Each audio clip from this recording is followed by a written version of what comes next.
Buen día.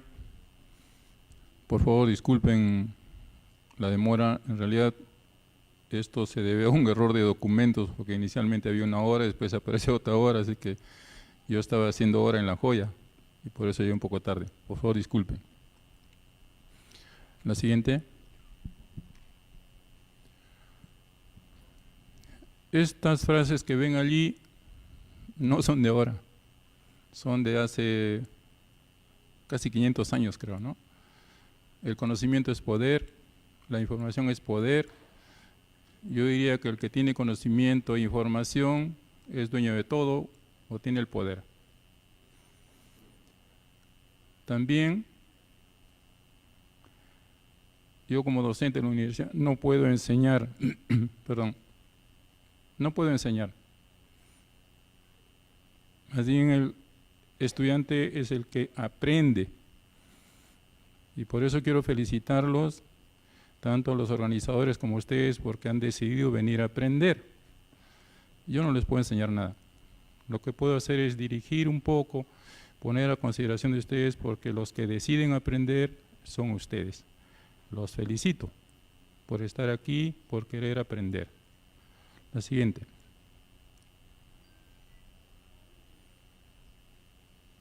Siguiente. Bien, como manifestó el señor que me presentó, yo soy agricultor. Nací en La Joya, me crié en La Joya. Mi padre sembraba cebolla desde 1960 más o menos, después el 68, 70 empezó a sembrar ajo. Y soy criado en ese ambiente y sé lo que es sembrar un ajo, sembrar una cebolla, corear la cebolla, arrancar la cebolla, desmochar la cebolla.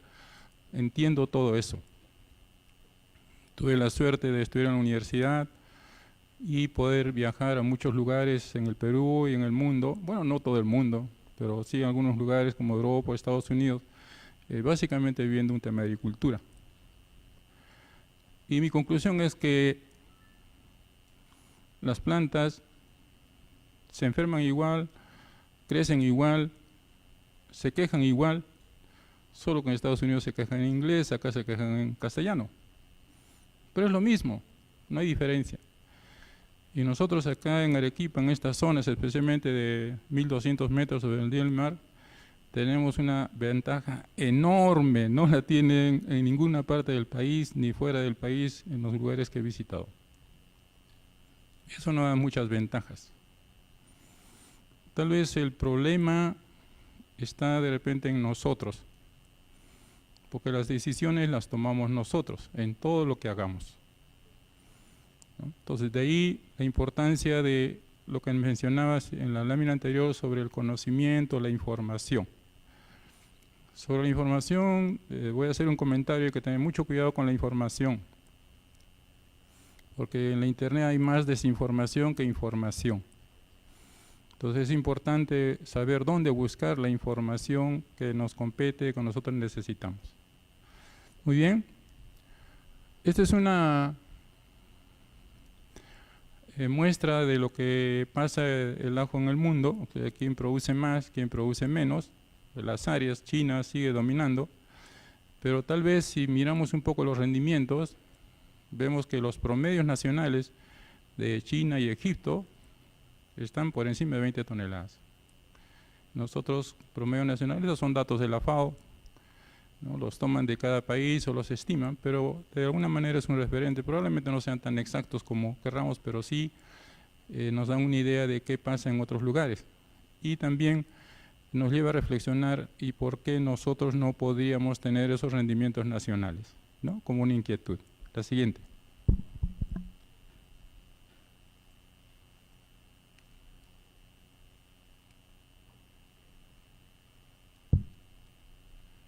Y esto es a nivel nacional, ¿no?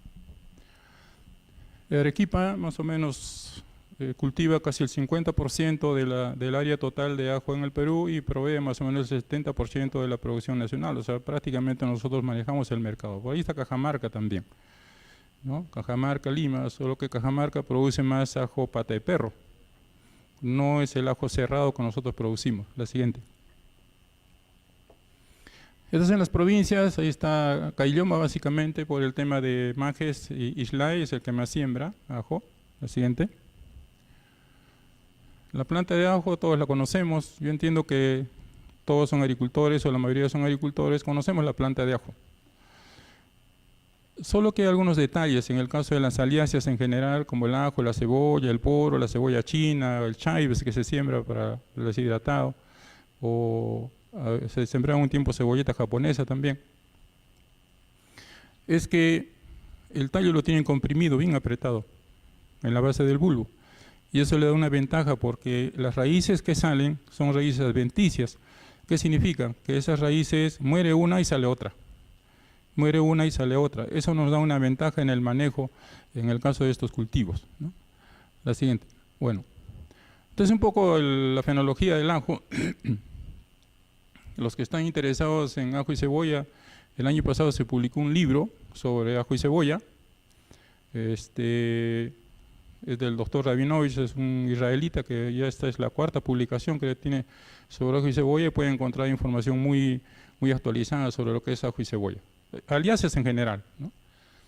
Entonces ahí están las diferentes etapas. Tal vez desde el punto de vista de cosecha a nosotros nos interesa la última parte. Sin embargo, como vamos a ver después, para cosechar, yo necesito cultivar.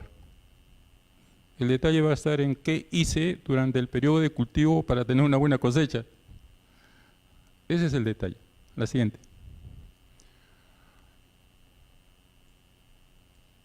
Bueno, este ajo lo conocen, el ajo chino 5000, es un ajo rojo, ¿no? El color de los ajos está referido al color de la cáscara del diente, no al color de la cáscara del bulbo, ¿no? Entonces, ajo rojo, ajo blanco es el ajo napurí. La siguiente.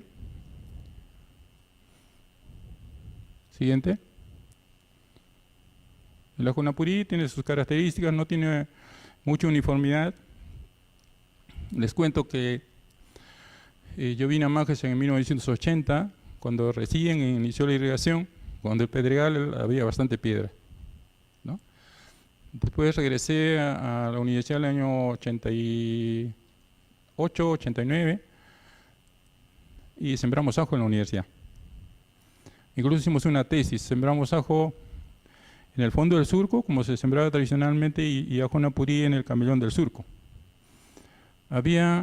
El ajo que estaba en el camellón del surco tenía mejor forma, o sea, era más uniforme que el que estaba en el fondo del surco. Recuerden que el ajo y la cebolla crecen debajo de la tierra y tienen que pelear un poco con la tierra, con la dureza de la tierra para poder crecer, ¿no?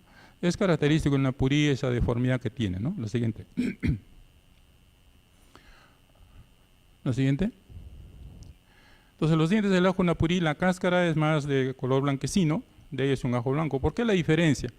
Porque los ajos blancos no emiten normalmente escapo floral, cosa que sí ocurre con los ajos rojos. Los ajos blancos no ramalean, los ajos rojos sí ramalean. Entonces hay una diferencia del comportamiento de acuerdo a estos tipos de ajo. La siguiente. Siguiente. La decisión de cosechar. Hay varias razones, ¿no? Uno es la edad, ¿no? El ajo napurí más o menos 5 meses, depende del abonamiento. Mi papá tenía un amigo que sembraba ajo y resulta que se fue de viaje y les encargó a sus hijos colegiales que abonaran el ajo, les dejó 2 bolsas de urea y le echaron 4.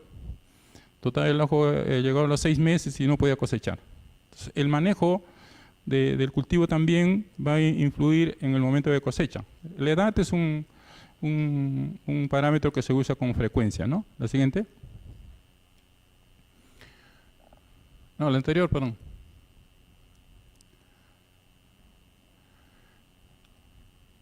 El follaje tiende a amarillarse, ¿no? O las hojas de abajo tienden a secar, eso lo saben ustedes, no les puedo enseñar. El cuello. Esto a mí me parece más interesante para una cosecha oportuna, es el grosor del cuello tiende a adelgazarse y el bulbo se vuelve duro. Incluso los dientes, uno al apretar tiende a palpar los dientes con mucha facilidad. Para mí ese es uno de los mejores indicativos de cosecha, ¿no? Porque lo otro puede tener variaciones, como les digo, esto que pasó con el amigo de mi padre que cosechó a los 6 meses el napurí, ¿no? la presencia de bulbillos aéreos, ¿no? Tanto en Napurí como en los ajos rojos, el ajo chino. El precio es cuando está caro, pues todo lo cosechamos. Yo recuerdo a veces las cebollas las enviamos a Lima llorando, iban las cebollas en el camino, porque el precio estaba tan alto que si no vendíamos en ese momento no teníamos oportunidad. Los precios de la cebolla a veces tienden a bajar y subir rápidamente, ¿no? Entonces, el precio también es un indicativo. La presencia de enfermedades o algunos climas adversos que pueden definir si cosecha o no cosecha, ¿no? Pero básicamente la cosecha tiene que ver con cuello delgado, duro, y bulbo duro también. ¿De acuerdo? La siguiente. Ahí tienen unos ejemplos de el cuello delgado. Vuelvo a repetir, esto lo conocen, no es novedad, pero esto es importante para el curado, ¿no? Para evitar esos ajos cuellones o cebollones que les llaman, ¿no? Que tienen dificultad en cerrar el cuello y que a la hora de la selección o clasificación pasan como ajo segunda, ¿verdad? Entonces es importante el grosor del cuello y la dureza o consistencia del bulbo. La siguiente.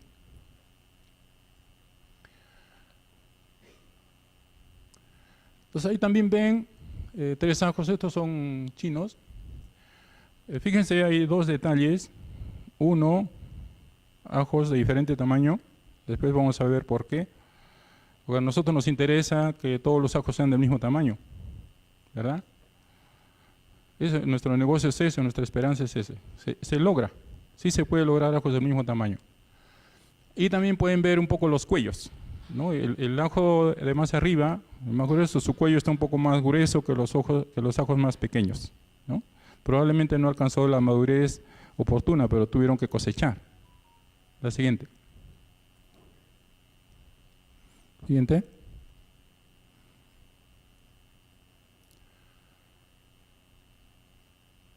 Los bulbillos aéreos en Napurí normalmente se forman en el cuello, perdón, en el tallo, ¿no? Sale el tallo y se forman los bulbillos aéreos. Ese es un síntoma también de madurez en el ajo Napurí, especialmente porque el bulbo es una especie de sumidero, es un órgano de reserva. Y esto tiene que ver con un mandato biológico, ¿no? Estas plantas, su mandato biológico les dice que tienen que acumular reservas en un órgano que se llama bulbo. Y tienen que acumular reservas porque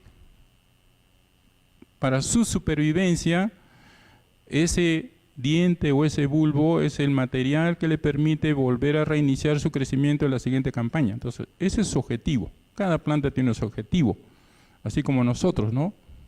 Todos los seres vivos tenemos un mandato biológico, un objetivo biológico, todos, nadie se escapa.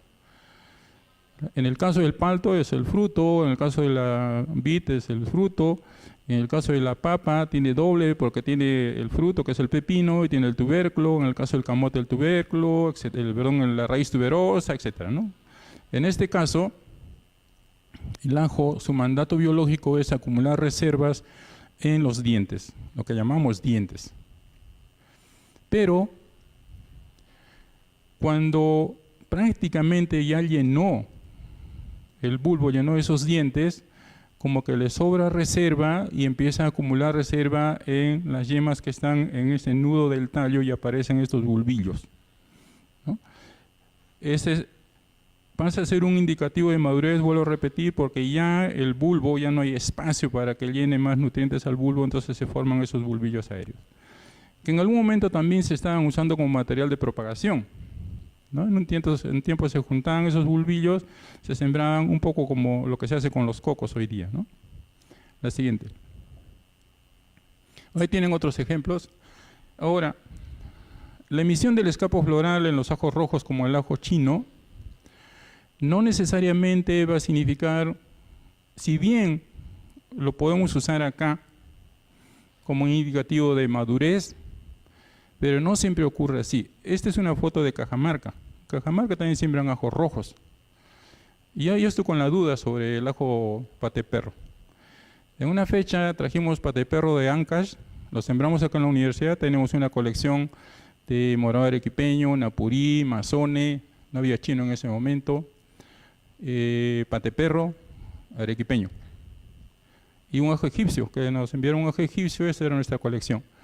Lo trajimos al pateperro de Ancash, lo sembramos y salió un bulbo parecido a napurí.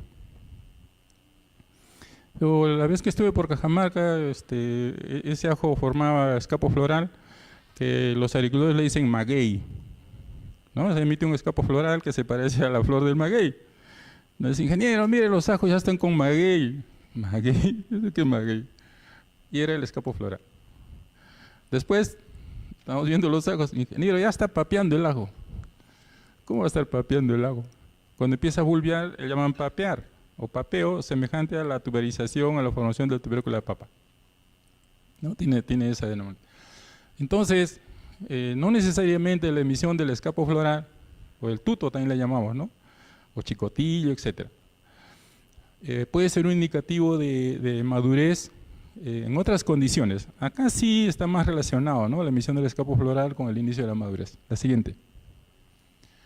Ahí tienen el escapo floral, incluso esta inflorescencia, normalmente, la siguiente.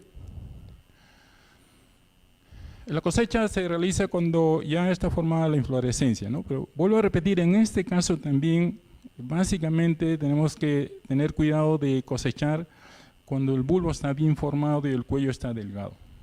Por eso les puse esa inflorescencia de Cajamarca, ¿no? Que si yo me voy a guiar solamente por las inflorescencias, corro el riesgo de equivocarme y cosechar muy tarde o muy temprano. La siguiente. La siguiente. El escarbo en sí, o sea, ya la decisión de cosechar, digamos, particularmente me parece que es muy importante considerar la dureza del bulbo y el grosor del cuello, ¿no?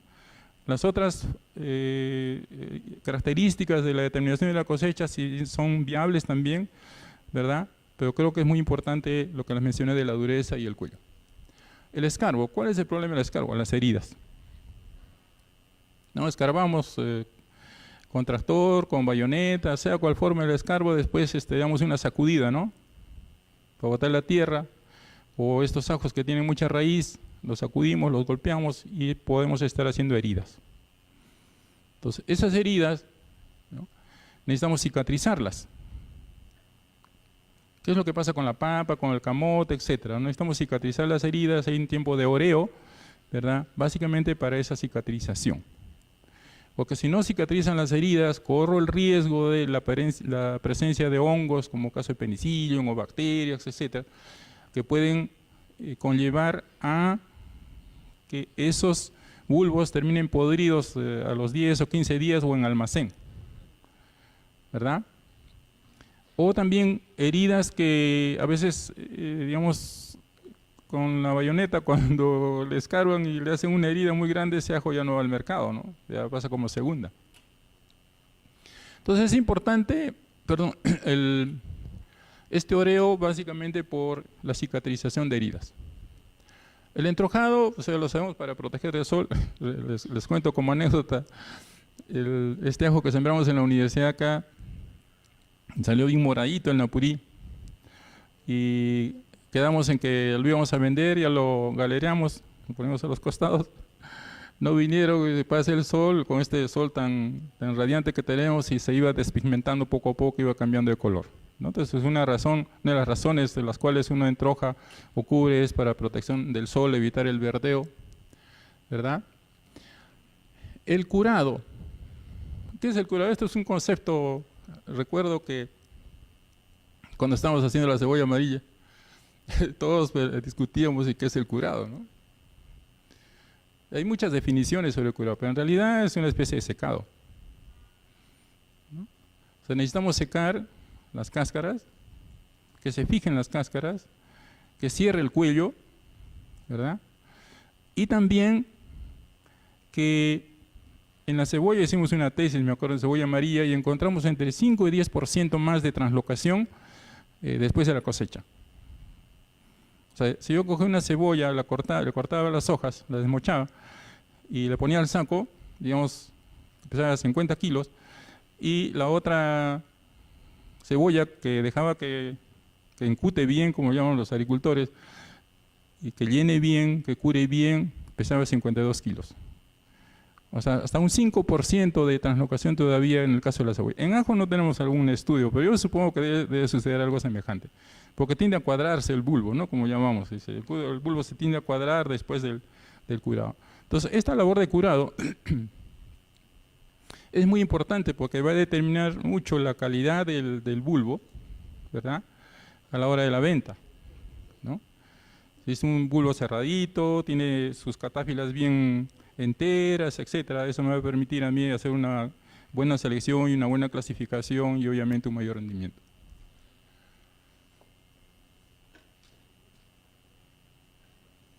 La siguiente. Bueno, esa es le tomé una foto al entrojado de un amigo. Cada uno tiene sus formas de entrojar.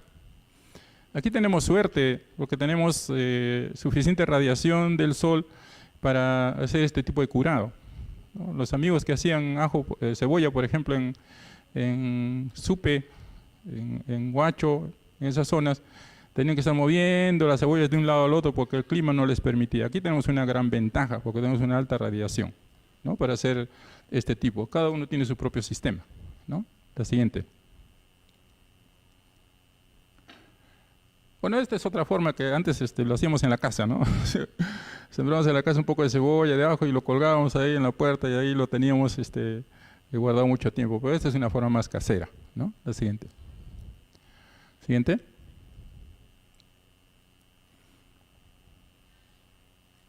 Bueno, el corte del follaje o el desmoche, la selección para separar buenos y malos y la clasificación, que eso va a depender del mercado para exportar, mercado local, etcétera. La siguiente.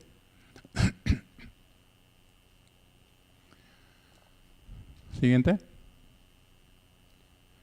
Entonces ya los ajos se preparan, ¿no? O sea, para el destino que uno desee. La siguiente. Los tamaños. La siguiente. Problemas. Un problema es que no todos los ajos maduran a la vez, ¿no es cierto? La pregunta es ¿por qué todos los ajos no maduran a la vez si yo los sembré el mismo día? Unos salen primero, ¿verdad? Otros salen después. ¿Eso por qué? Porque no todos los dientes están en el mismo estado de brotamiento. ¿Y por qué no todos los dientes están en el mismo estado de brotamiento? Porque probablemente en la semilla que yo cogí bulbos con diferente estado de madurez. Lo que quiero decirles es que nosotros, no sé si haya por ahí alguien que esté haciendo ajo para semilla. Pero sí, ajo para semilla, o sea, con todo el protocolo que significa hacer ajo para semilla. No lo sé, ¿no? Hace un año, 2 años creo que estuvimos en Tambo también trabajando y hablando sobre este tema, ¿no? La producción de ajo para semilla. No escoger el ajo del consumo fresco para semilla, que es diferente, ¿no? Que eso es lo que normalmente hacemos, ¿no? Del montón escogemos algunos, nos separamos, etc. Pero que hagamos un trabajo específico de producir ajo para semilla, creo que ahí hay un problema que necesitamos considerarlo, trabajarlo, estudiarlo, investigarlo. Porque si nosotros resolvemos este tema de la uniformidad, estaríamos que todos los ajos deben salir al mismo momento, deben madurar igual. Ahora, hay formas en las cuales se puede aliviar de alguna manera. En Cajamarca, algunos agricultores los pelan los ajos. Llegamos a donde unos agricultores y habían estado pelando el ajo toda la noche, pero una arroba. Porque lo que sembraban ellos era una arroba. Ajo pelado. ¿Por qué el ajo pelado? En la universidad los hacía investigar a los jóvenes, ajo pelado y sin pelar, a ver quién sale primero. En la cáscara del diente hay inhibidores de brotamiento. O sea, sustancias que inhiben el brotamiento, porque el ajo, vuelvo a repetir, es un órgano de reserva, es una estructura de conservación para una siguiente campaña, ¿verdad? Entonces, la cáscara del diente o la cáscara de la cebolla también tiene inhibidores de brotamiento o tiene un balance inhibidores promotores. Entonces, si yo le quito la cáscara, estoy eliminando los inhibidores de brotamiento y ese diente pelado va a brotar, va a emerger más rápido. Claro, pues, ingeniero, ¿y cómo voy a hacer para pelar dientes para un topo, no? Ni hablar. Es mucho más difícil. Otra opción es remojarlos. Remojarlos. Hicimos una tesis también en la cual remojamos 6, 12, 18, 24 horas, remojándolo el ajo, echándole agua y agua y agua, y encontramos que con 18 horas de estarlo remojando, había una mayor uniformidad en el brotamiento. Entonces, ¿qué estábamos haciendo? Lavando inhibidores. Y todos lo que hacemos ajo, sabemos que mientras más agua le echemos al ajo después de la siembra, va a brotar más rápido. Claro, estamos lavando inhibidores de brotamiento que está en la cáscara del diente. Esta cáscara del diente también tiene insecticidas, fungicidas y nematicidas. Esa es su función, ¿no? Entonces, el pelar el ajo también tiene sus riesgos, ¿no? O el lavar este ajo también tiene sus riesgos. Yo he escuchado que usan reguladores de crecimiento, ¿no? Y giberelinas, que se usa en papa.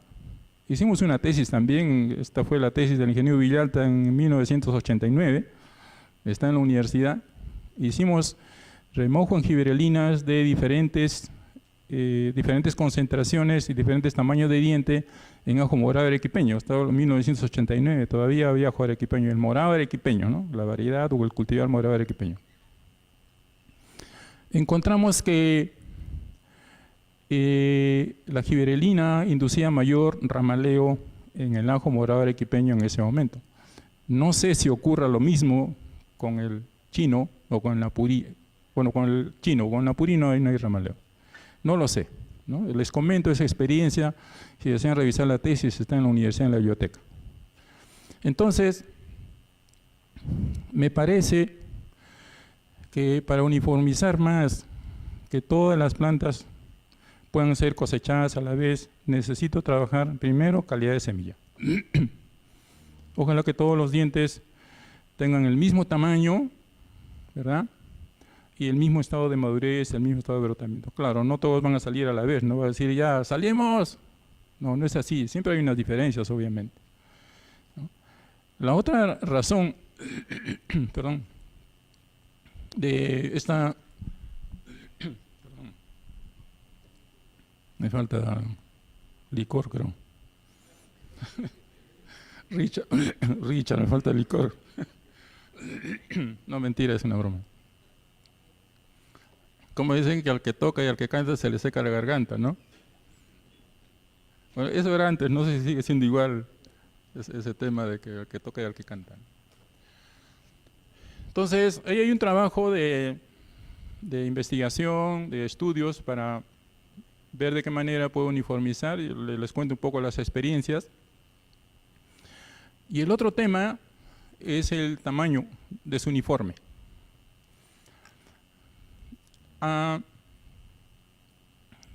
Yo hice el cálculo para las cebollas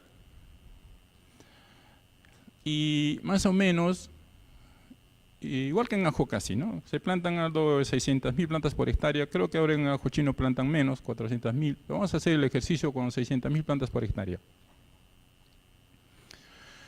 Si yo planto 600.000 plantas por hectárea de cebolla, prenden las 600.000. Las 600.000 producen bulbos del mismo tamaño, ¿verdad? Vamos a poner 200 gramos.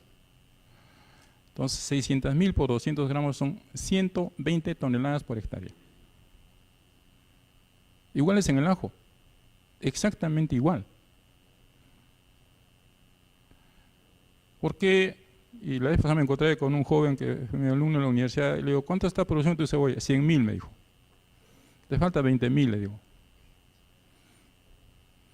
O sea, sí se puede lograr uniformidad, se puede lograr, vamos a llamarle 100%, porque es casi imposible tener 100%, pero puedo tener 100% de plantas uniformes, 100% de plantas con bulbo del mismo tamaño, etc. Eso nosotros lo hicimos en cebolla amarilla. Había un agricultor que ponía 100 semillas de semilla al suelo y germinaban 98. Ese 98 trasplantaba 96. De esas 96 prendían 95. De esas 95 cosechaban 94. Y de esas 94 exportaban 90. Les doy el nombre, este fondo se llama Casa Chica en Ica.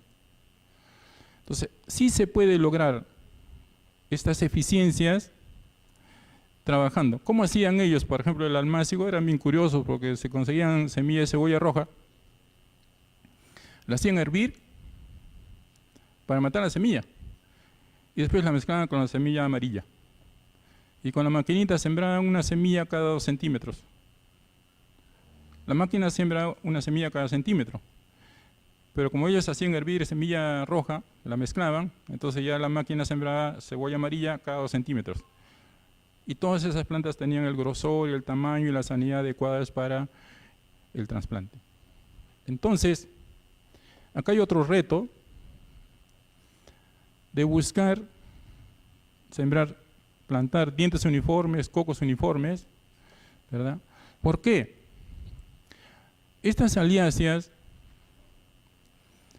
tienen un problema. Las hojas son casi erectas, ¿no es cierto? Las cebollas y los ajos tienen las hojas hacia arriba. La luz, la energía de la luz, hay 2 tipos de energía. El rojo que le llaman, que es el de mayor energía, lo cogen las hojas de más arriba. Y el rojo lejano, que es otro tipo de energía de menos valor, lo cogen las hojas de más abajo. Entonces, si yo pongo un diente pequeño al lado de un diente grande, este diente grande va a crecer, va a coger más rojo lejano, la planta del costado más pequeño va a coger más, rojo, la planta más pequeña va a coger rojo lejano. Tiene menos energía. Entonces, regresamos al mecanismo de sobrevivencia. La planta pequeña la mira a la grande hacia arriba, la mira al otro costado, voltea y es un enano, sin ofender a las personas pequeñas, es una planta pequeña que mira a todos los costados y yo lloro, ¿cómo hago para competir con ellos? Mejor formo bulbo y me maduro y me aseguro de perpetuarme para la siguiente campaña. Resultado, bulbo pequeño. 1, 2. Ese bulbo maduro, pequeño, empieza a deteriorarse. 3. Si logro cosecharlo y venderlo, me van a pagar por ajo segunda, cebolla segunda. Y lo más importante es que me cuesta producir igual. O sea, plantar un diente pequeño o un diente grande me cuesta lo mismo, o el trabajador me cobrará más. No. Regar me cuesta lo mismo, abonar me cuesta lo mismo, aplicar fertilizantes, plaguicidas me cuesta lo mismo, cosechar me cuesta lo mismo. O sea, el costo de un bulbo pequeño es igual que el costo de un bulbo grande. Entonces, vuelvo a mencionar, hay un reto de uniformizar el estado de brotamiento de los dientes y uniformizar el tamaño de los dientes. Y yo creo que así vamos a llegar a las 24 toneladas que tiene el promedio nacional Egipto. Egipto tenía 30 más antes. O los chinos, ¿no? Entonces, ahí hay un reto para todos. En el caso de las heridas, el ingreso de hongos, de bacterias, ácaros, etc., la pérdida de peso es normal. El ajo verde pierde más peso que el ajo maduro, ¿no es cierto? Definitivamente. El cuello grueso de los ajos inmaduros puede ser exceso de nitrógeno. Este es otro tema, ¿no? Yo lo vengo repitiendo como lorito desde hace mucho tiempo. Lo planteé también en Tambo, se los planteo también a ustedes. Llegó el licor. Ah, qué bueno. Pisco.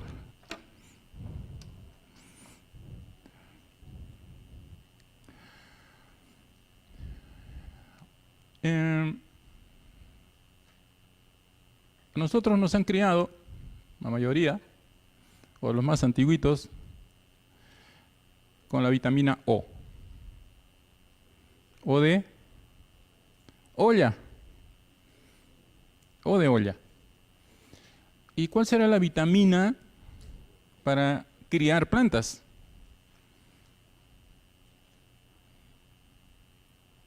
La vitamina para criar a las personas, vitamina O de olla, comida. ¿Y cuál será la vitamina para criar a las plantas? S de suelo.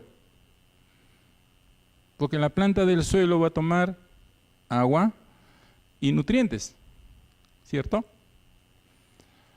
Y la planta toma los nutrientes que necesita. Por ejemplo, el páprica extrae más calcio que fósforo. La cebolla extrae más potasio que nitrógeno. El ajo extrae más azufre y calcio que fósforo. Entonces la pregunta es, si a esa planta yo le estoy dando la vitamina que necesita en forma equilibrada. Y eso es muy fácil. ¿Puedo hacer un análisis de suelo? Claro. ¿Puedo hacer un análisis foliar? Claro. Pero es importante hacer una extracción de nutrientes, una curva de extracción de nutrientes, de tal manera que la planta me va a decir, ¿sabes qué? Yo a los 15 días necesito tanto, a los 30 días necesito tanto, a los 60 días necesito tanto, a los 90 días necesito tanto. Eso me va a decir la planta cuando extrae. Entonces, los planes de fertilización deberían ser basados en curvas de absorción de nutrientes. Y ahora no es difícil. Yo hice mi tesis de ingeniero en el año 1979, curva de absorción de nutrientes, microelementos en melón. Y estuve como 6 meses en el laboratorio aprendiendo a hacer muchas cosas. Hoy día no. Hace poco un joven hizo una tesis hace como 3 años sobre curva de absorción de nutrientes en cebolla china, acá en Majes. Envió las muestras a un laboratorio certificado, tomaba las muestras, las enviaba y el laboratorio le decía esto es lo que extrae, y hizo su curva de absorción de nutrientes en cebolla china. Entonces a mí me parece que esa es una herramienta determinante, muy importante, muy útil para diseñar planes de fertilización. ¿Por qué? Porque en el caso de la cosecha, estamos viendo que hay algunos casos como el ajo, el mismo ramaleo o el cebollón, o muchas enfermedades como la roya, por ejemplo, están ligadas a exceso de nitrógeno. Entonces, en realidad, como les decía al principio, en la cosecha yo voy a ver todos mis aciertos y errores que cometí durante todo el proceso de cultivo desde el día que decidí sembrar ajo. ¿Ok? Entonces, ahí tienen algunos... esta es una foto de ajo napurí de diferentes tamaños, ¿no? Lo que se ve en el campo. La siguiente.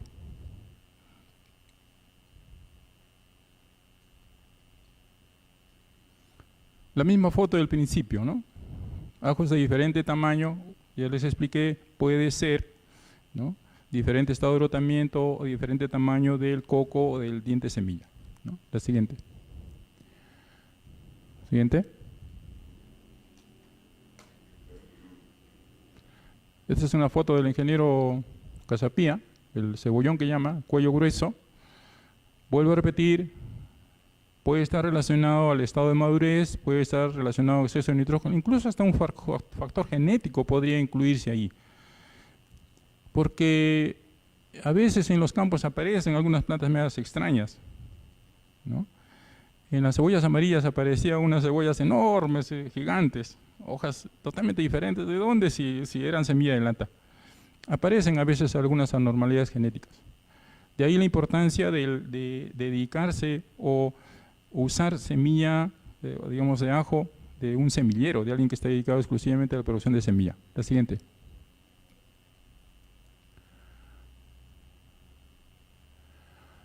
Esto ya es enfermedades en almacén, penicillium. Este penicillium no solamente es un problema en almacén, también es en el campo. Muchas veces se siembra ajo y a veces salen medios amarillos. Es por el penicillium que estuvo en el diente, ¿no? O sea, el problema no solamente es en el almacén, sino también en campo. La siguiente. Siguiente. Más problemas de post cosecha.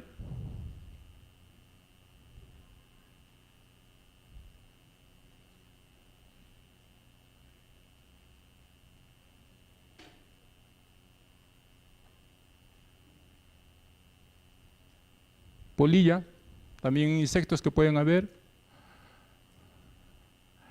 Las cosechas tardías.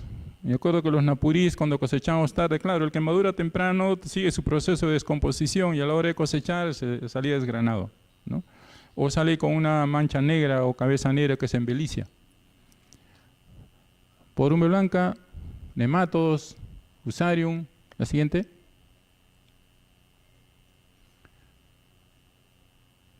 Está en la polilla.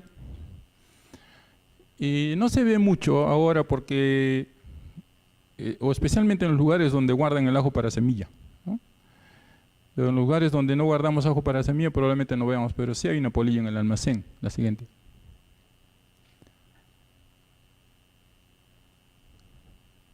Esta es la cabeza negra que les decía.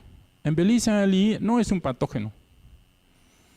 O sea, no causa una enfermedad como tal. Lo que pasa es que embelicia crece sobre la cáscara muerta, ¿no? La cáscara de ajo ya muerta y con humedad en el suelo, el hongo invade. No le hace nada al ajo, pero si nosotros vamos al mercado a comprar estos ajos, no vamos a querer comprar, ¿no es cierto? O sea, ya desmejora la calidad del producto por este hecho de cosecha tardía. La siguiente. Siguiente. Fusarium. Hay bastante fusarium acá, ¿no? Desde el inicio, fusarium puede atacar durante todo el cultivo hasta la cosecha, ¿no? Eso me puede ayudar, me puede inducir a mí a cosechar rápido, ¿no? Porque si tengo fusarium, el fusarium se diferencia de la raíz rosada porque la raíz rosada ataca solamente raíz y fusarium ataca al bulbo, igual que en la cebolla. La siguiente. Siguiente. Nematodos.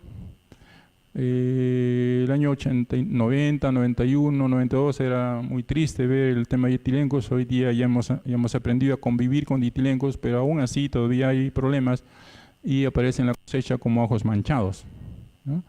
Afortunadamente ahora ya se hacen tratamientos al diente semilla, se hace termoterapia durante el cultivo, etcétera. Eso minimiza un poco el problema de ditilencos. Ya convivimos con ditilencos, ¿no? La siguiente. Esta, yo no he visto acá en Manjes Rhizoctoniasis, no lo sé. Estas fotos son del Valle de Tambo, ¿no?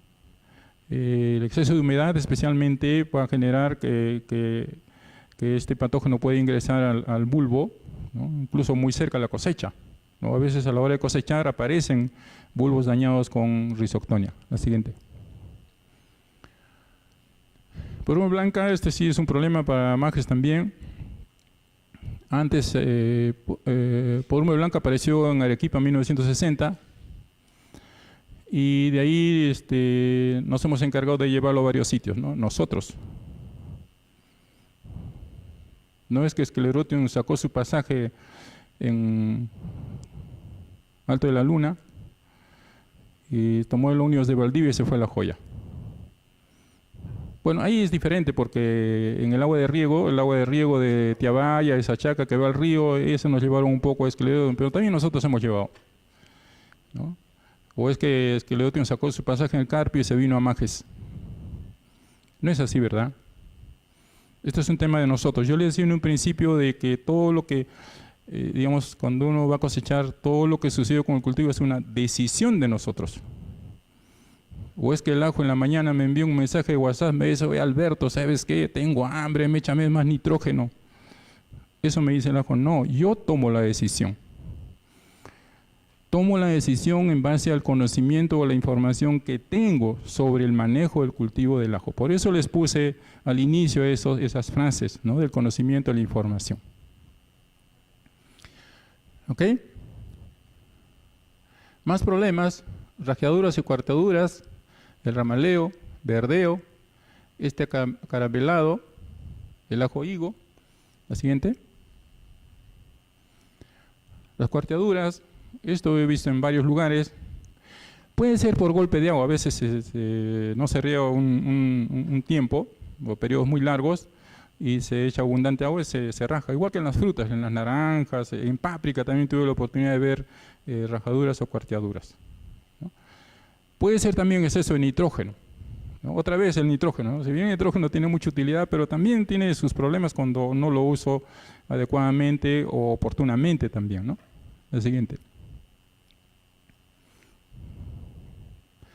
El ramaleo, este es propio de los ajos rojos, el ajo morado arequipeño se ramaleaba, este barranquino, que es el rojo mendocino, también se ramalea. Todos los ajos rojos tienen esa tendencia a ramalearse. Y no tenemos estudios, no hemos tenido la oportunidad, y honestamente no hemos hecho algún estudio para determinar qué es lo que pasa, pero ¿qué se observa? ¿Qué dice la bibliografía? ¿No? Hablan de exceso de nitrógeno, hablan de que durante el almacenaje del ajo para semilla tiene mucho frío, eso dice la bibliografía, ¿no? Y eso induce al ramaleo. Yo me inclino más un poco por el nitrógeno. Les voy a contar otra vez lo de Cajamarca. En Cajamarca,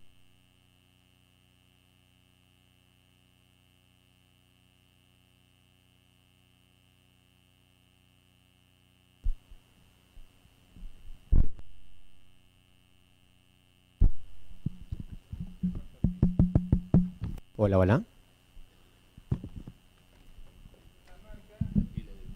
Hola, hola.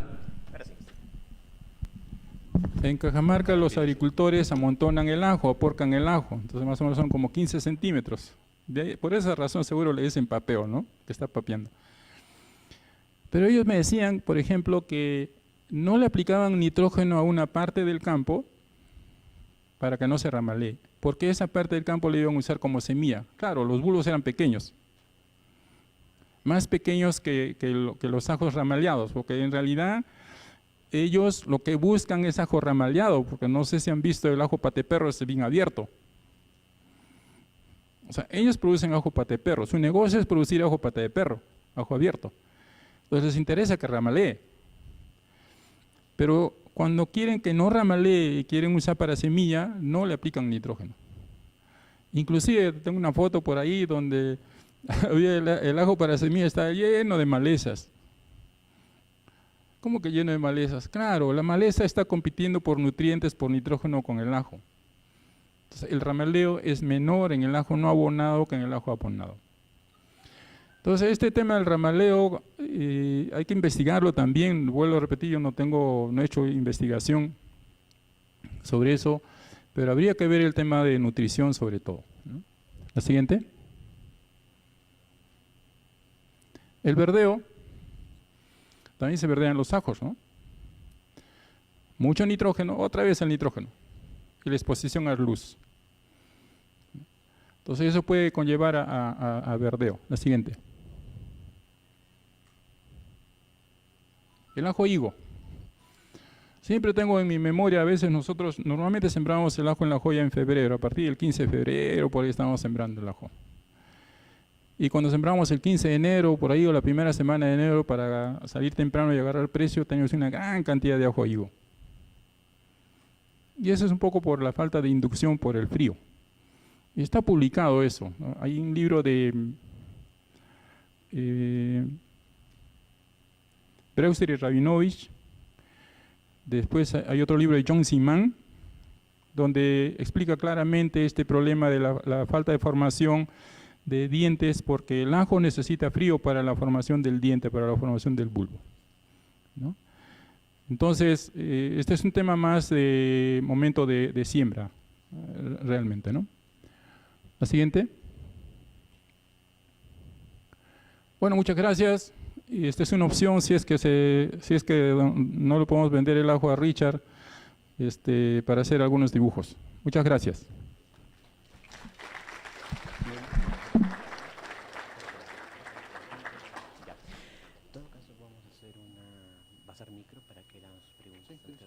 Muy bien, amigos, muchísimas gracias. Gracias también al doctor Alberto Ancuy Arenas por esta exposición que realmente ha sido fructífera para todos nosotros. Y seguimos en este evento de productores de capacitación e integración de productores de ajo de la macrorregión sur. Bueno, comentarles que el doctor tiene una invitación en estos momentos en otro lado, pero también vamos a, antes que se retire, por favor, doctor, quisiéramos que también el público pueda hacer alguna pregunta, alguna duda que tenga respecto de la exposición antes que se retire, porque esta es un profesional de bastante sabiduría. Entonces podemos pasar también el micrófono para los que se animen a poder participar y dar alguna pregunta, algún comentario, ¿no? A ver, adelante por favor, pasen el micro por favor adelante. Sí, ahí, muy bien. Queremos también saber, doctor, su experiencia, queremos seguir conociendo más de su sabiduría. Usted es docente de la UNSA, es lo que me indica, ingeniero agrónomo, ¿verdad? Para todos los que no lo conocen, un profesional de más de 20 años de experiencia en este tema, ¿no? Muy bien, ¿empezamos? Doctor, Perfecto. Su nombre y, por favor, su comentario. Gracias. Heriberto Ponce. Mi agradecimiento por su brillante exposición, doctor. Usted habló sobre el azufre. ¿Cuántas unidades de azufre está requiriendo el cultivo de ajo? Ya que usted ha mencionado que es importante y muchos agricultores no hacen las aplicaciones de este elemento. Nada más. Gracias. ¿Se escucha? ¿Sí, no? No le puedo dar una cifra exacta, lo que le voy a comentar es lo siguiente. Y nosotros trabajamos con una cebolla que se llama Pegasus y habíamos hecho algunos experimentos para determinar la cantidad de nitrógeno que necesitaba Pegasus. Le estoy hablando de ICA. Y encontramos que eran más o menos 150 o 160 unidades de nitrógeno por campaña para Pegasus. Después nos trajeron una cebolla Sweet Melissa. Y preguntamos cuál era el nivel de nitrógeno para la Sweet Melissa. No sabemos, nos dijeron. Entonces, ¿qué hacemos? Abonemos con la misma cantidad que Pegasus. Eso hicimos. Resultado, una melisa, cebollas del tamaño de mi cabeza, rajadas, cuarteadas, verdes, cuellonas, había exportable un 20%. En la siguiente campaña nos dijeron, ¿sabes qué? La Sweet Melissa necesita el 50% del nitrógeno de la Pegasus. En la siguiente campaña aplicamos 80 kilos de nitrógeno por hectárea en la Sweet Melissa y cosechamos hermosas cebollas. ¿Qué quiero decirle? Cada cultivar tiene sus propios requerimientos. O sea, los requerimientos de Napurí no son iguales a los del ajo chino, menos al mexicano, tienen varios ajos, ¿no? No son iguales. Ahora, este dato de 30 kilogramos por hectárea de azufre es para un trabajo que hicieron en Chile y algo de 40 kilogramos de calcio es para un cultivar de ajo que hizo en Chile. O sea, no todos los ajos van a extraer 30 kilogramos de azufre. O van a necesitar, entonces, tendrían que ser una curva de absorción de nutrientes para el ajo chino y una curva de absorción de nutrientes para el ajo Napurí. Y entonces van a tener como una radiografía de qué necesita, cuánto necesita y qué necesita más. Y a manera de anécdota les contaría lo siguiente. Cuando hicimos curva de absorción de nutrientes para la cebolla en ICA, para diseñar nuestros planes de fertilización, encontramos dos cosas curiosas. La cebolla extraía una gran cantidad de sodio y extraía una gran cantidad de cloro. Y ahora, revisando, preguntando, investigando, encontramos que la cebolla usa el cloro para la apertura y cierre de estomas, al igual que el potasio, cosa que no ocurre con otros cultivos.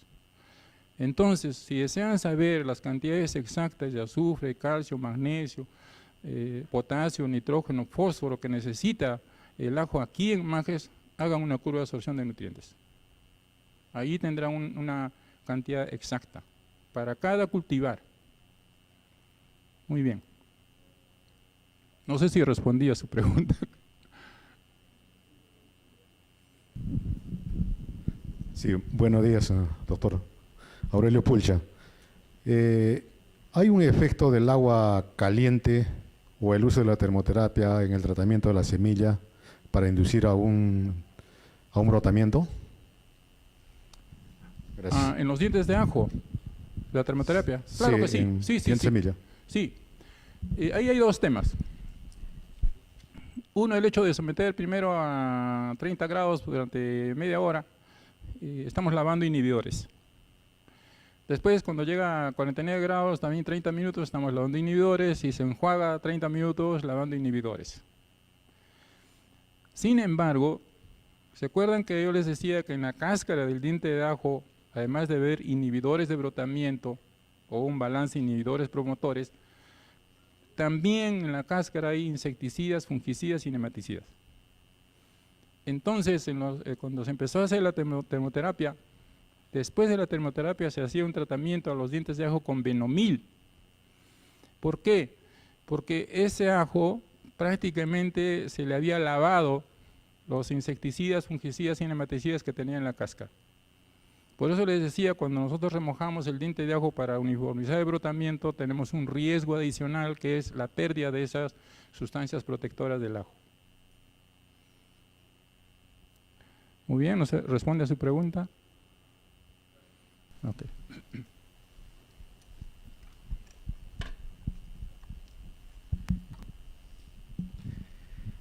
Muchas gracias, doctor. Buenos días. Mucho gusto. Felicitaciones por su presentación.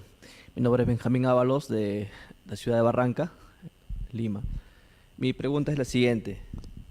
¿Cómo podemos mejorar la calidad en fuente nutricional, tamaño, presentación estética, color, forma, etcétera, en la cadena alimenticia del sembrío de ajos?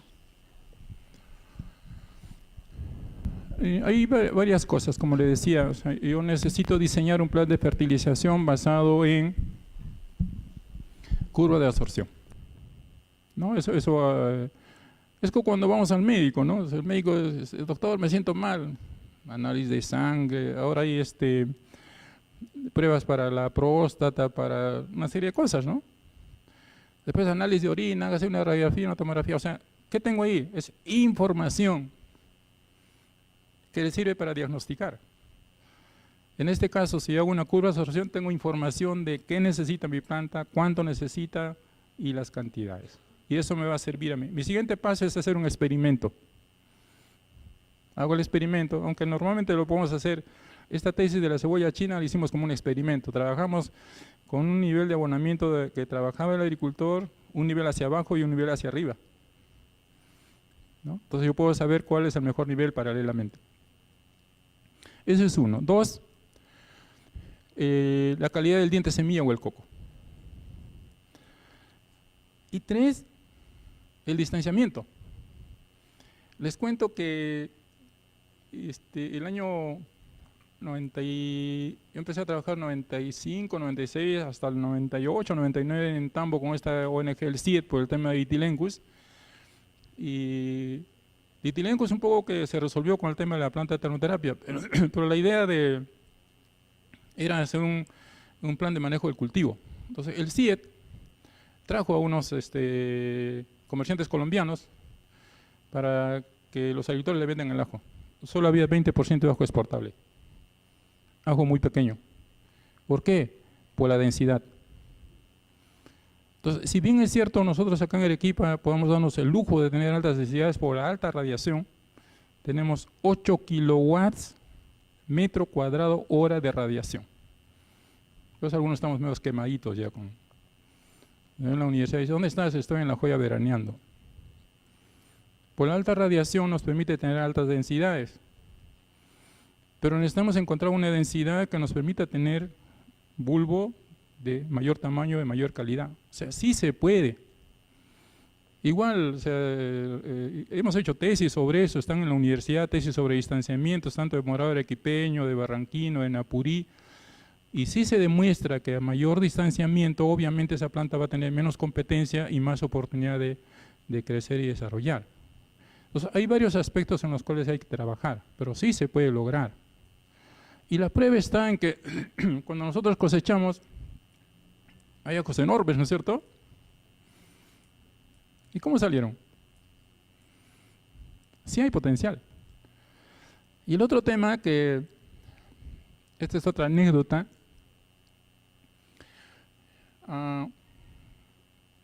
tuve la oportunidad de ir a Brasil a un congreso de recursos genéticos de cebolla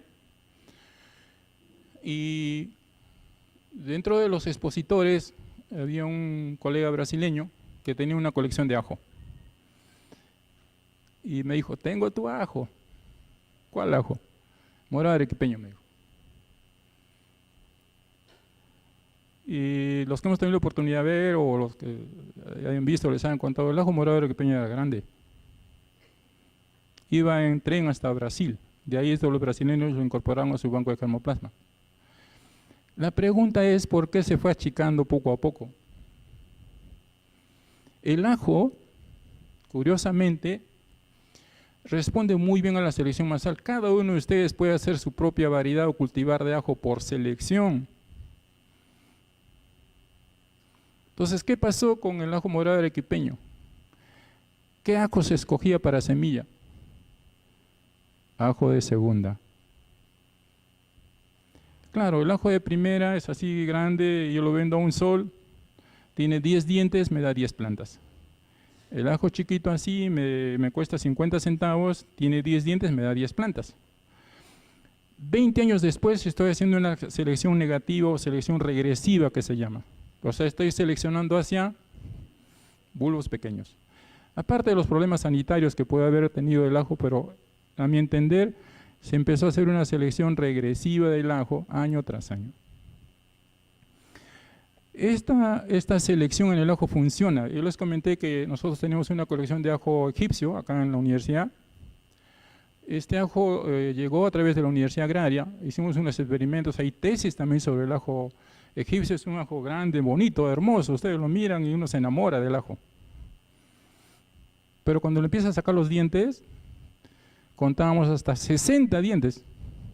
Había unas agujitas ahí. ¿Y cómo era para cocinar, no? Muy difícil. Se sembró ajo comercialmente, nosotros sembramos ajo comercial, en Santa Rita también sembramos ajo comercial, llevaron a Lima, nosotros llevamos a Lima, y los primeros sacos los vendían muy bien, y después dijeron, la gente no quiere comprar porque dice que tiene mucho diente. Hicimos una selección de ajos con menos dientes. En un año ya no tenemos 60, tenemos algo de 55 dientes. O sea, hay muchos de las nuevas variedades o cultivares de ajo simplemente es por selección. O sea, esa es una ventaja del ajo, ¿no? Entonces, respondiendo a su pregunta, yo creo que es todo un proceso, ¿no? Que parte desde el diseño de la calidad de la semilla, la uniformidad del tamaño de diente, un plan de fertilización, la densidad. La densidad a mí me parece que va a ser determinante en el tamaño del bulbo. Muy bien.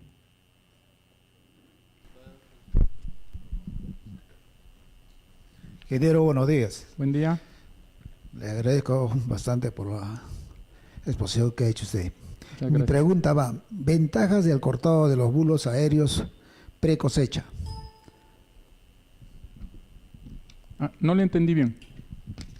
Las ventajas del cortado de los bulbos aéreos pre-cosecha. Ok.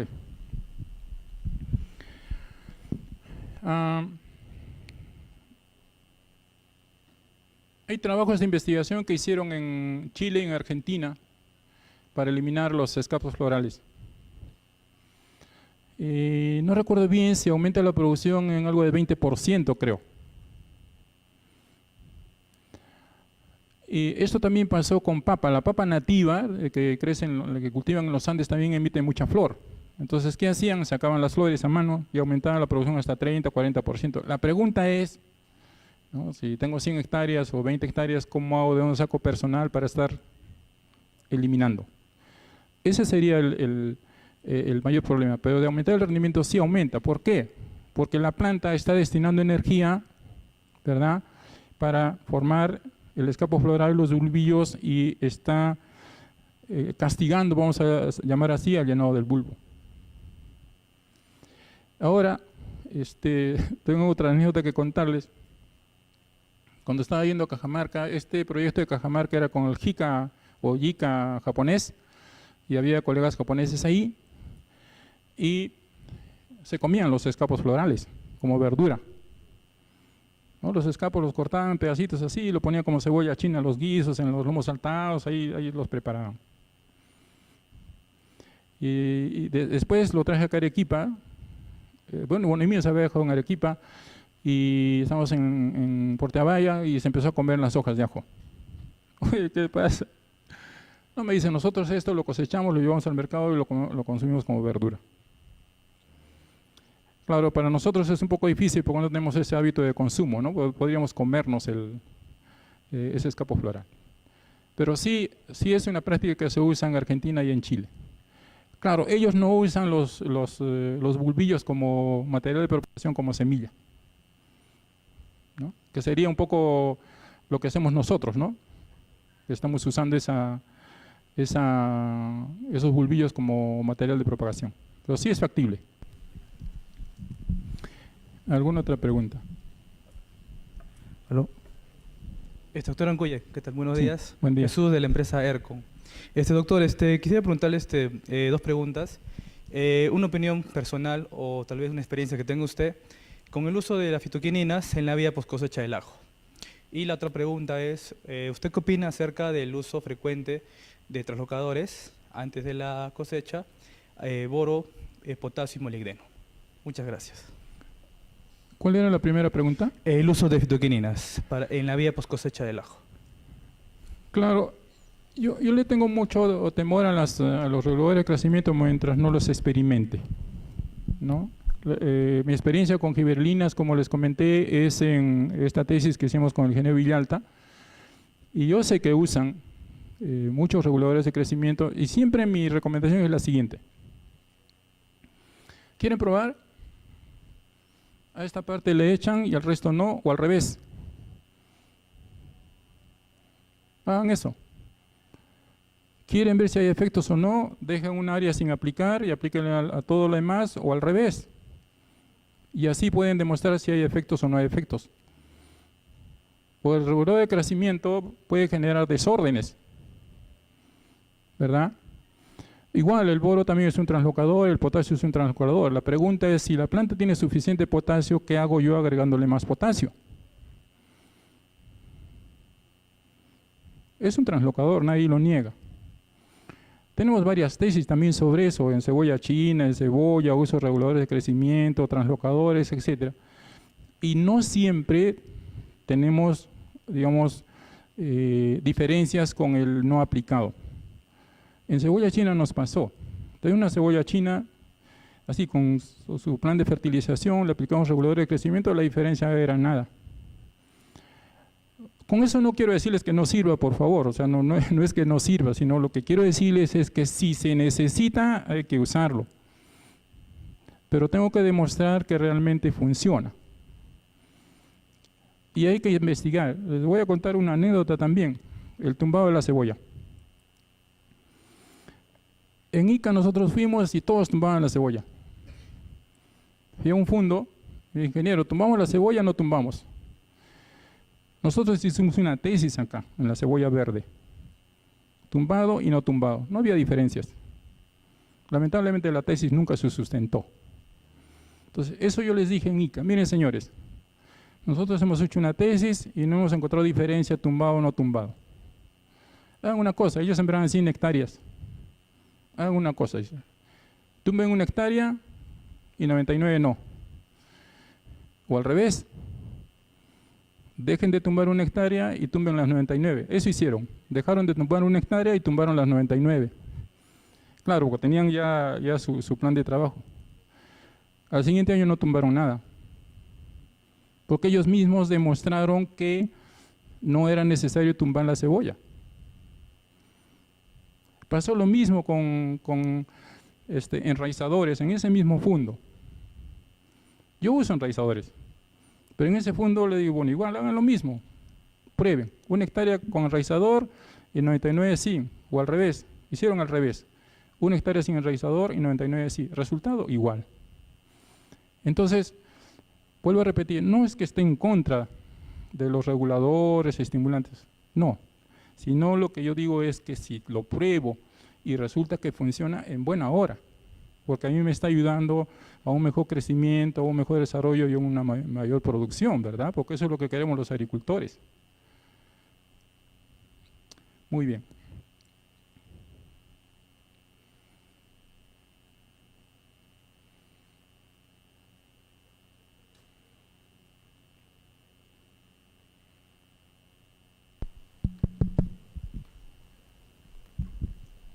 Buenos días, ingeniero Ancuye. Buen día. Bueno, tengo una pregunta con respecto al manejo. Usted mencionó que es vital para tener resultados en la cosecha y tener un aseguramiento de la uniformidad en la madurez y el tamaño. Pero le preguntaría también como ingeniero, ¿qué estrategia usaría usted para que pueda asegurar este 100% que mencionaba usted con respecto a los agricultores y también a su personal que tiene a cargo, ¿no? Sabemos que en el campo ellos, bueno, son personas informales y también algunos tienen capataces. Tengo una idea de que quizás se pueda implementar y quisiera usted que me dé un comentario, que si estas personas tendrían una categoría, que fueran personas tecnificadas o calificadas, se podría decir en el mejor caso, para que puedan hacer un labor correcto, ¿no? Porque tengo la experiencia de que en Pampa Baja, en el cultivo de cebolla, estas personas no respetaban la distancia, que es 10 centímetros lineales. Entonces lo hacían, alargaban a 12 centímetros, ¿no? Y las plantas que tenían que entrar en 1 metro lineal, que eran 20, no se daba. Muy bien, gracias. Me hace acordar cuando éramos chicos, mi papá nos ponía a trasplantar cebolla junto con los trasplantadores para aprender. Entonces, ¿qué hacíamos nosotros? Cuarteábamos, se llama, ¿no? Nos ponemos bien distanciados, lo más largo posible para estar al lado de ellos. Ese problema lo resolvieron en Ica con marcadores. Yo usé marcadores también para cebolla amarilla en La Joya. En ajo también usé marcadores en La Joya, ¿no? Sí los han visto, es unas ruedas ahí que a veces jala una persona o lo puede jalar un tractor, entonces va marcando. Entonces es más fácil evaluar si realmente está cumpliendo o no el distanciamiento. Incluso la siembra en 3 bolillos, ¿no? O en conchita, como llamamos, ¿no? 2, 1, 2, 1. Se hace a través de un marcador. Y un marcador es muy fácil de hacerlo. Y eso me ayuda a mí a controlar que la población, el distanciamiento sea correcto. Porque sí entiendo. A veces, por ejemplo, a la hora de sembrar el ajo, los lo rocian el ajo y vienen y lo tapan, ¿no? Ya está sembrado. Después sale como marquera, ¿no? O como majuelo. ¿Y qué hago ahí? No puedo ir a buscar a la persona y decirle, oye, bien, recoge los ajos que has puesto de más. No, no es cierto. Entonces, necesito ayudarle ahí con marcadores. Los marcadores trabajan muy bien. Eso lo hicimos incluso en Guayaquil, en Ecuador, también había problemas así. También se hicieron marcadores y era más fácil. Ahora, el otro tema también es la calidad de las plántulas, la calidad de la semilla, ¿no? Si todas las plántulas son del mismo grosor, es mucho más fácil, porque a veces, ¿qué pasa, no? Yo doy al trasplantador ajos de diferente tamaño o plántulas de cebolla de diferente grosor, y luego me botan las delgaditas, ¿ah? Ya, ingeniero, no se preocupe. Pero cuando uno trasplanta la cebolla, los que trasplantan cebolla, no es fácil, ¿no? Porque uno agarra y clava. Y cuando mira, ya está clavada la delgadita. ¿Qué hago? La saco y pongo otra. Si hago eso, el otro trabajador ya avanzó. Entonces, la solución es que todos tengan plántulas del mismo grosor, que es lo que pasaba en Casa Chica. todas las plantas sean del mismo grosor, o los dientes de ajo del mismo grosor. Esa sería la forma de ayudarles, ¿no? Porque sí, definitivamente el tema de trabajadores es un tema complicado, ¿no?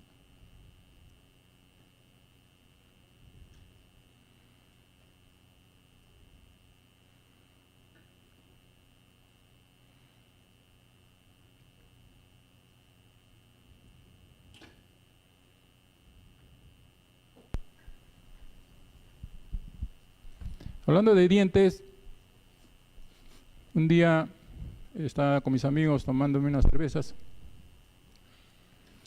y llego a mi casa y estaba con la llave tratando de ponerme,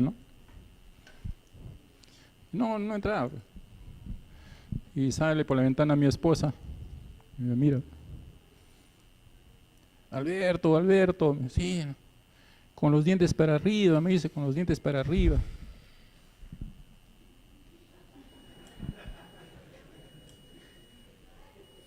Por favor, si la conocen a mi esposa, no le van a decir porque no le gusta que la molesten, ¿no? Bien, ya no hay más preguntas, ¿no? Sí, okay. Ingeniero Ancuyo, muy buenos días. Agradecerle por la conferencia que nos está dando. Mi pregunta es, ¿hay una relación directa de acuerdo a la profundidad de siembra con la abertura del bulbo en la etapa de cosecha, sobre todo en la variedad de ajo napurí mejorado?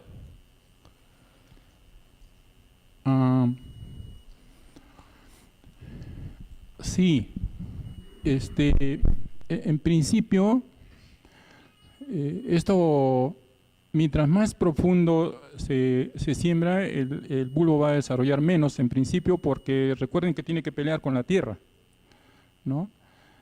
Y también mucho más superficiales tienden a verdearse y tienden a abrirse con más facilidad, sobre todo a la madurez y cuando hay mucho exceso de nitrógeno. No sé si han visto los ajos en las cabeceras. A veces tienden a verdearse o a abrirse, porque reciben más luz, más nutrientes y crecen más y se parte con facilidad. Eso hay que tener cuidado con el ajo, por eso les contaba lo que hicimos en la universidad de sembrar ajo napurí en el camellón y en el fondo del surco, ¿no? En ese tiempo se era riego por aspersión, ¿no? El del fondo del surco que creció menos y más deforme que el que estaba en la superficie. Eso pasó en Camaná. Había una cebolla Regal que se trajo el año 86, 87 y la sembraron profunda. Y ellos mismos traían las cebollas y parecían huevos de toro, decían. O sea, estas plantas, como tienden a presionar al suelo para poder crecer, mientras más profundo va a haber un menor crecimiento. O sea, tiene que tener una profundidad ideal, o sea, el bulbo tiene que estar ni muy enterrado ni muy superficial. Yo sé que no es fácil a la hora de sembrar, ¿no? Tal vez con los marcadores pueda mantenerse una profundidad más uniforme de siembra. ¿Sí? Listo.